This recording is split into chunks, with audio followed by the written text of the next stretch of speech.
کوئی ہے جو یہ ایک درخت خرید کر کے میرے اس صحابی کو دے دے، اسے میں جنت کا باغیچہ دوں گا۔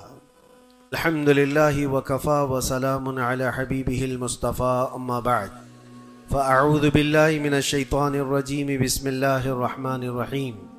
افحسبتم انما خلقناکم عبثا وانکم الینا لا ترجعون، صدق اللہ مولانا العظیم۔ بارگاہ رسالت معاب صلی اللہ علیہ وسلم میں درود پاک کا ہدیہ پیش کریں۔ اللہم صلی علی سیدنا و مولانا محمد معدن الجود والکرم وآلہ واصحابہ الکرام وابنہ الکریم وبارک وسلم صلاة دائمة سرمدا ابدا۔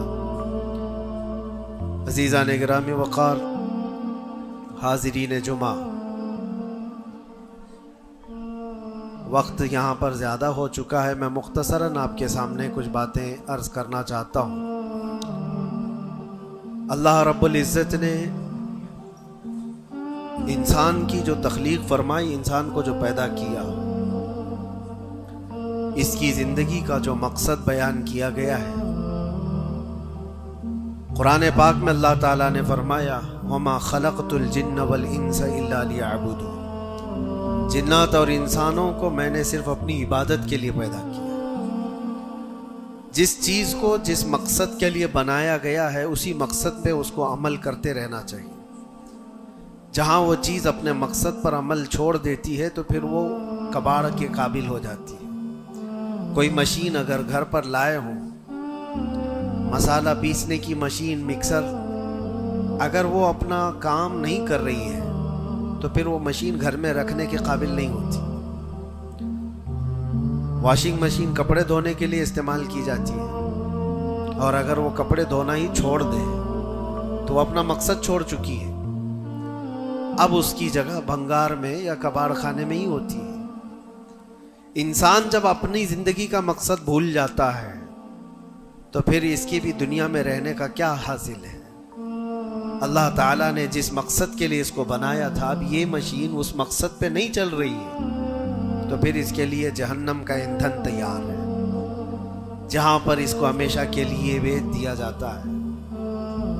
عزیزان گرامی وقار، میں ایک بات آپ سے یہ عرض کرنا چاہوں گا۔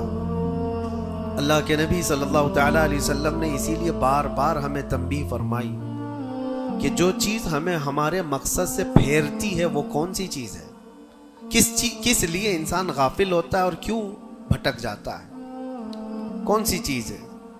تو نبی پاک صلی اللہ علیہ وسلم فرماتے ہیں، میں میرے بعد اپنی امت سے اس بات کا اندیشہ نہیں رکھتا کہ یہ کافر ہو جائے گی، مشرک ہو جائے گی۔ حضور فرماتے ہیں مجھے اس کا ڈر نہیں ہے کہ میری امت مشرک ہو جائے گی، کافر ہو جائے گی، لیکن اندیشہ اس بات کا ہے، ڈر اس بات کا ہے کہ تم پر دنیا پھیلا دی جائے گی اور تم دنیا سمیٹتے سمیٹتے اللہ رسول کو بھول جاؤ۔ آج یہ پوزیشن پر جو مسلمان آیا ہوا ہے، امت مصطفیٰ کی یہی حالت ہے کہ دنیا اس قدر حاوی ہے کہ وہ اپنے آرام اور سکون کو چھوڑنا نہیں چاہتا۔ جو کمفرٹ زون میں جینے کا عادی ہو گیا ہے، اسے آج مشکلات کا سامنا کرنے کی ہمت نہیں ہے۔ آج میں محسوس کرتا ہوں میرے عزیزوں، جب رسول پاک صلی اللہ تعالیٰ علیہ وسلم کی عزت کی بات پر، قرآن پر، اسلام پر، دین پر اور اللہ کی ذات پر حملے ہوں تو لوگ آئیں کائیں کرتے رہتے ہیں، ابھی اپنے دائیں بائیں دیکھتے رہتے ہیں کہ میری سیفٹی کتنی ہے، میری سیکیورٹی کتنی ہے۔ چھوٹے سے لے کر بڑا آدمی ہر ایک یہ سوچتا ہے کہ خواہ مخواہ اس مسل میں اپنا سر کیوں رکھنا، کیوں اپنی جان کو جوخم میں ڈالنا ہے، میرے بھی بیوی بچے ہیں اور سب مشکل میں پڑ جائیں گے۔ یہی دنیا میں کمفرٹ زون میں جینے کی خواہش اس کو بزدل بنا دیتی ہے اور اپنے راستے سے اسے ہٹا دیتی ہے۔ کبھی کبھار یہ بھی تو سوچا ہوتا کہ بیوی بچے اور گھر بار اور جائیداد اور بزنس صرف ہمارے نہیں، صحابہ کے بھی تھے، جو رسول پاک صلی اللہ تعالیٰ علیہ وسلم کے سچے غلام ہیں، ان کی بھی جائیدادیں تھیں، ان کے بھی مال و اولاد تھے، ان کی بھی بیوی بچے، لیکن کبھی عظمت مصطفیٰ اور دامن مصطفیٰ کے بیچ دنیا کی کسی چیز کو انہوں نے کبھی آنے نہیں دیا ہے۔ ہم ساری چیزوں کو پہلے مقدم رکھتے ہیں کہ کیا ہوگا۔ میرے عزیزوں، ایک صحابی رسول کی بات اگر عرض کروں، ابو دہدہ، ایسے مالدار صحابی تھے جن کا باغیچہ پورے مدینے میں سب سے قیمتی باغیچہ تھا، سب سے قیمتی باغیچہ تھا، اور ان کے باغیچے کی کھجوریں سب سے مہنگی کھجوریں ابو دہدہ کے باغیچے کی شہرت تھی مدینے میں۔ مسجد نبوی میں بیٹھے ہوئے تھے، حضور پاک صلی اللہ تعالی علیہ وسلم کے پاس ایک مسئلہ آیا تھا، ایک یہودی کا اور ایک مسلمان کا، ایک دوسرے صحابی کا۔ اس یہودی کے اور مسلمان صحابی کے درمیان جو مسئلہ وہ تھا ایک درخت کو لے کر کے، کھجور کی درخت وہ یہودی کے آنگن میں تھا جس کی کھجوریں اس صحابی کے گھر پہ گر جاتی تھی۔ انہوں نے خریدنے کے لیے کہا، وہ دینے کو راضی نہیں تھا۔ یا اس طرح کا ایک مسئلہ اور بھی ہے، اللہ کے نبی صلی اللہ تعالی علیہ وسلم نے رغبت دلائی، کوئی ہے جو یہ ایک درخت خرید کر کے میرے اس صحابی کو دے دے، اسے میں جنت کا باغیچہ دوں گا۔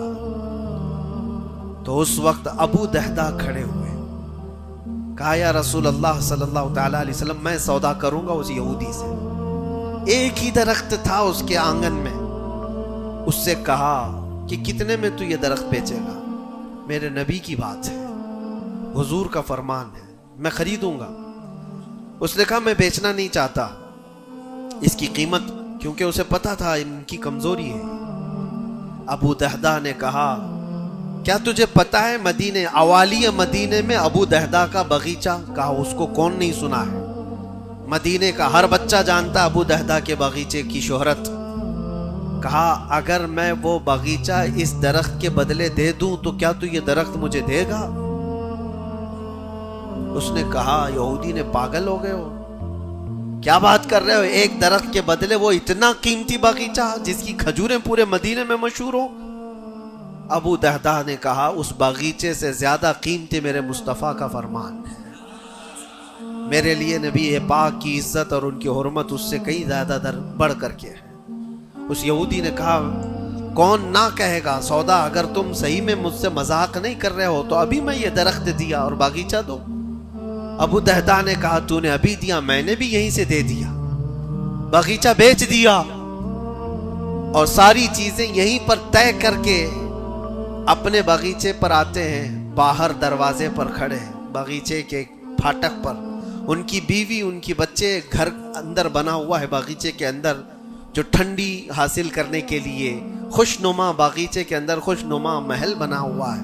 دروازے کے باہر سے ابو دہدہ پکارتے ہیں یا ام دہدہ اپنی بیوی کو، باہر آ جاؤ، باہر آ جاؤ اپنے بچوں کو لے کر۔ بیوی نے کہا اتنی جلدی کیوں اس طرح سے بلا رہے ہو، کیا بات ہے، کیوں چیخ رہے ہو؟ ابو دہدہ نے کہا یہ باغیچہ بک گیا ہے، اب ہمارا نہیں ہے، باہر آ جاؤ۔ عورتیں کبھی کسی چیز کو دینے دیتی ہیں؟ گھر کی کوئی چیز بک جائے عورت راضی ہو جائے، لیکن وہ عورت عام عورت نہیں، رسول اللہ کی صحابیہ تھی۔ کہا اچھا ابو دہدہ یہ باغیچہ بک گیا ہے، میرا تم پر یقین ہے کہ بہت اچھا سودا کیا ہوگا، کیونکہ مدینے میں اس جیسا باغیچہ تو نہیں ہے۔ ابو دہدہ نے کہا تو سچ سمجھتی ہے میں نے بہت اچھا سودا کیا ہے۔ باہر آئی، یہ اندر نہیں گئے، اپنے بچے اور اپنی عورت کو لے کر باہر نکلے۔ ابو دہدہ سے پوچھتی ہے خاتون نے کتنے میں سودا کیا ہے، کتنے میں سودا کیا ہے؟ کہا بس وہ ایک درخت کے بدلے جو یہودی کے آنگن میں ہے، میں نے یہ باغیچہ پورا اس کو دے دیا۔